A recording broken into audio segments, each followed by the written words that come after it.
মালাকুল মাউত ওইভাবে লাঠিতে ভর দেওয়া অবস্থায় দাঁড়ানো অবস্থায় সাইয়েদনা সুলাইমান আলাইহিস সালামের রূহ কবজ করে নিলেন। এজন্য মৃত্যু যে কেমন এটা উনি জানতেন না, এজন্য আল্লাহ জানিয়ে দিলেন আদম পৃথিবীতে তুমি 1000 বছর বাঁচবে। বুখারীর বর্ণনা সাইয়েদনা আদম আলাইহিস সালামকে বানানোর পরে আল্লাহ 60 হাত লম্বা বানালেন। কয় হাত? 60 হাত লম্বা। এরপরে ওনার ঔরসে পৃথিবীতে যত নারী আসবে, পুরুষ আসবে রূহের জগতে, সবগুলো রূহকে বসিয়ে দিলেন বৈঠকে। সুবহানাল্লাহ। বিশাল কনফারেন্স রুম, আমরাও ছিলাম না? আমাদের রূহটাও ছিল। সাইয়েদনা আদম বললেন আল্লাহ এরা কারা? আল্লাহ বললেন আদম এগুলো সব তোমার সন্তান। সাইয়েদনা আদম অবাক দৃষ্টিতে অপলক নয়নে নিজের সন্তানদের রূহগুলো দেখতেছিলেন। দেখতে দেখতে হঠাৎ একটা রূহকে ভালো লেগে গেল। বললেন আল্লাহ এটা কার রূহ? আল্লাহ বললেন এটা দাউদ আলাইহিস সালামের রূহ। পড়েন সুবহানাল্লাহ। আল্লাহ এটাকে দেখতে বড় ভালো লাগে, কার রূহ? এটা তোমার ছেলে নবী হবে, নবী দাউদের রূহ। কাম উমরু, আল্লাহ দুনিয়াতে সে কয়দিন বাঁচবে? আল্লাহ বললেন 40 সানা, 40 বছর। 40 বছর। সাইয়েদনা আদম বললেন মাবুদ আমার এত সুন্দর কলিজার টুকরা সন্তান দাউদ আলাইহিস সালামকে দুনিয়াতে মাত্র 40 বছর আপনি কেন দিলেন? আল্লাহ প্রথম মানুষ এবং নবী হিসেবে আপনার কাছে ফরিয়াদ করি আমার ছেলে দাউদের বয়স বাড়ায়া দেন। আল্লাহ কয় না, লাকাদ কুতিবা, এটা লেখা হয়ে গেছে। রুফিআতিল আকলাম ওয়া জাফাতিস সুহুফ, লিখে ফেলছি, কলম শুকায় গেছে, কালি শুকায় গেছে, এটা চেঞ্জ করা যাবে। সাইয়েদনা আদম বললেন আল্লাহ আমি বাঁচবো কয় বছর? কয় তুমি থাকবা কয় বছর? 1000 বছর। মনে আছে? আল্লাহ আমার 1000 বছরের দরকার নাই, আমি আমার 1000 বছর থেকে 60 বছর আমার ছেলে দাউদরে আমি দিয়ে দিলাম। আদম আলাইহিস সালামের 1000 বছর থেকে 60 বছর যদি দান করে দেয় ওনার আর কত রইল? 940। আর 60 বছর যদি দাউদ নবীর 40 বছরের সাথে যোগ দেওয়া হয় উনি পেলেন কয় বছর? 100। সাইয়েদনা আদম পৃথিবীতে আসলেন, এসে থাকতে শুরু করলেন। দিন গড়িয়ে রাত আসে, মাস গড়িয়ে বছর আসে, বছর যায় বছর আসে। ঠিক 940 বছর পর মালাকুল মাউত আদম আলাইহিস সালামের কাছে আসলেন। বললেন আনা মালাকুল মাউত উকিলা বিকুম, আপনাদের জন্য আল্লাহ আমাকে বানিয়েছে রূহ কবজ করতে। ও আদম, আবুল বাশার, পৃথিবীর প্রথম মানব, প্রথম নবী, আপনার সময় শেষ, রেডি হন, রূহ কবজ করে নিয়ে যাব। সাইয়েদনা আদম বলে এখন আসছো কেন? আমার আরো 60 বছর বাকি আছে। মালাকুল মাউত বলে না, আপনি রূহের জগতে আল্লাহর কাছে আপনার সন্তান দাউদকে কয় বছর দিয়েছিলেন? 60 বছর। এজন্য 940 বছর আপনার জন্য লেখা। আমি এখন আপনার রূহ কবজ করতে চাই। সাইয়েদনা আদম বলে আমি মানি না, আমি কাউকে দেই নাই, আরো বাঁচবো, 60 বছর আমি বাঁচবো, আমি কি দেইটাই নাই? যাও। মালাকুল মাউত আল্লাহর যে বলে আল্লাহ দেয় নাই বলে, আসলে ভুলে গেছে। মানুষ ভুলে যায়, মানুষ বড্ড ভুলে যায়। আমরা অনেক সময় খাইয়াও কই খাই নাই। অনেক কিছু আপনি দিছিলেন কিন্তু ভুলে যাই, গলার নিচ দিয়ে নামার পরে কই তুমি কিছু দাও নাই। আছে না নাই?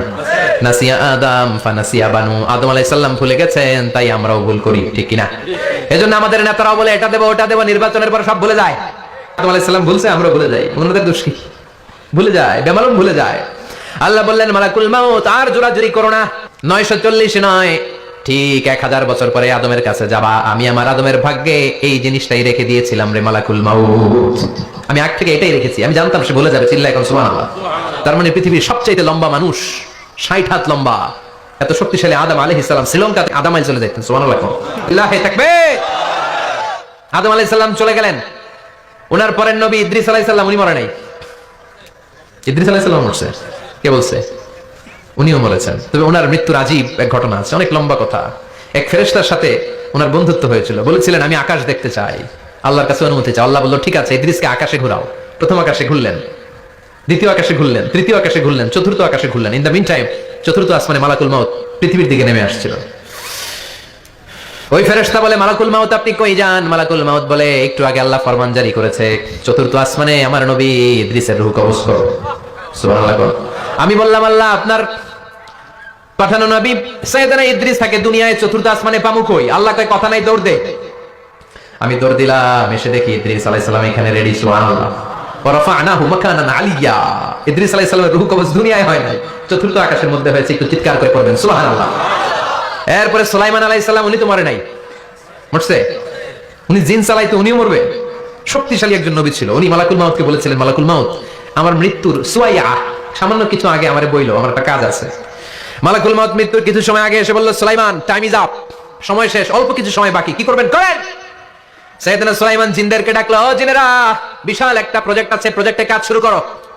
আর কিছুদিনকে বলল চারদিকে গ্লাস ফিটিং করা একটা রুম বানাও। সাইয়েদনা সুলাইমান আলাইহিস সালাম গ্লাস ফিটিং করা রুমের ভেতরে ঢুকলেন। এই রুমে ঢোকার দরজা নাই, হাতে একটা লাঠি নিলেন। কি নিলেন? লাঠির মধ্যে ভর করে দাঁড়িয়ে রইলেন আর জিনদের দিকে তাকিয়ে রইলেন। জিনেরা এত বদমাশ ছিল, সাইয়েদনা সুলাইমান দাঁড়িয়ে না থাকলে কাজ করতো না। থাকলে আজও লোকজন কাজ করতে চায় না, ঠিক কিনা?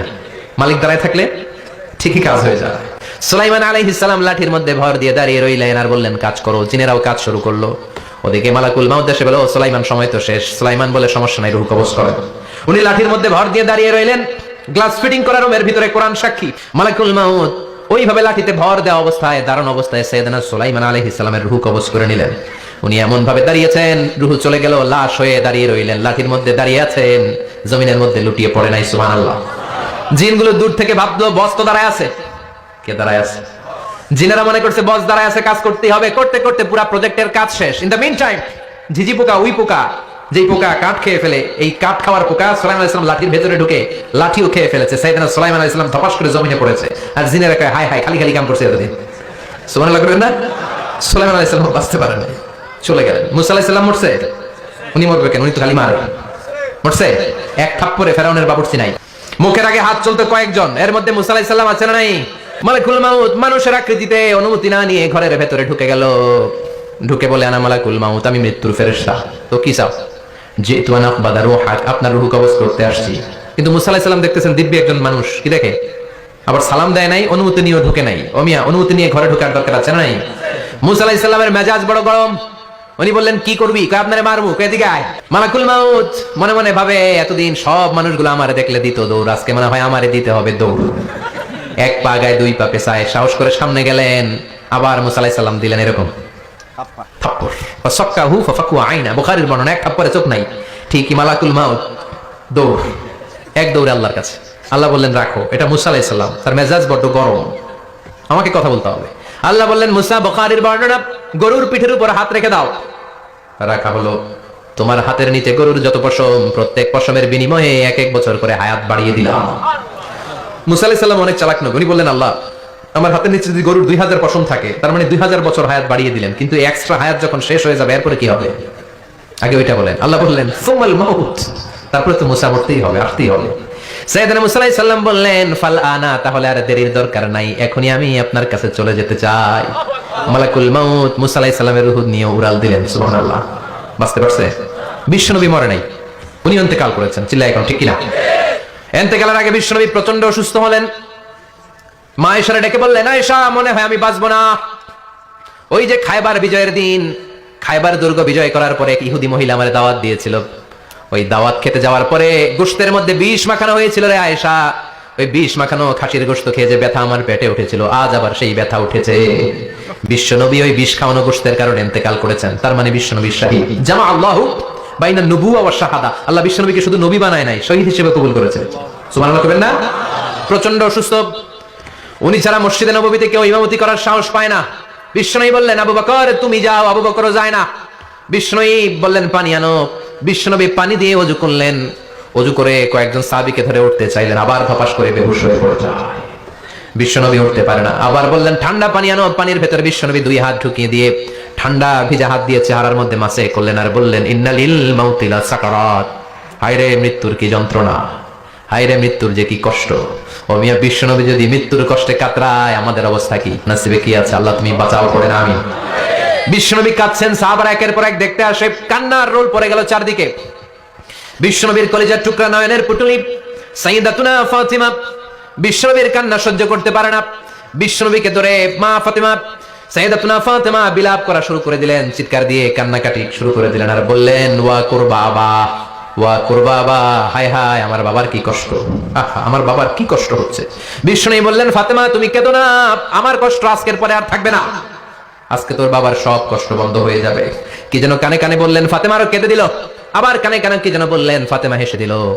বিশ্বনবীর ইন্তেকালের অনেক পর মা আয়েশার কাছে ফাতেমা বললেন, আমি যখন প্রথমে কেঁদেছিলাম আব্বা বলেছিল আমি আর বাঁচব না রে ফাতেমা।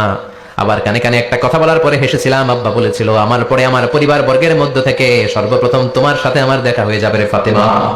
অল্প কয়েক মাসের ব্যবধানে সাইয়্যিদাতুনা ফাতেমা উনিও ইন্তেকাল করলেন। বিশ্বনবী শোয়া থেকে উঠতে পারে না। এক সাহাবীকে দেখলেন মেসওয়াক করছে।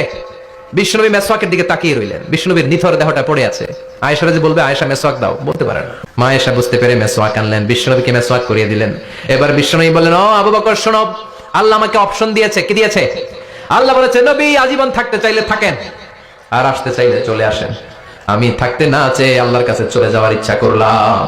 সাইয়েদনা আবু বকর কান্না জুড়ে দিলেন। বিশ্বনবী বললেন, আসসালাত আসসালাত, ও আমার উম্মতেরা নামাজ তরক করো না। ইন্তেকালের আগে বললেন, নামাজ ছেড়ে দিও না। আর বললেন, ওয়ামা মালাকাত আইমানুকুম, তোমাদের অধীনস্থ কর্মচারীদের সাথে খারাপ আচরণ করো না। ঘাম শুকানোর আগে পয়সা দিয়ে দিও।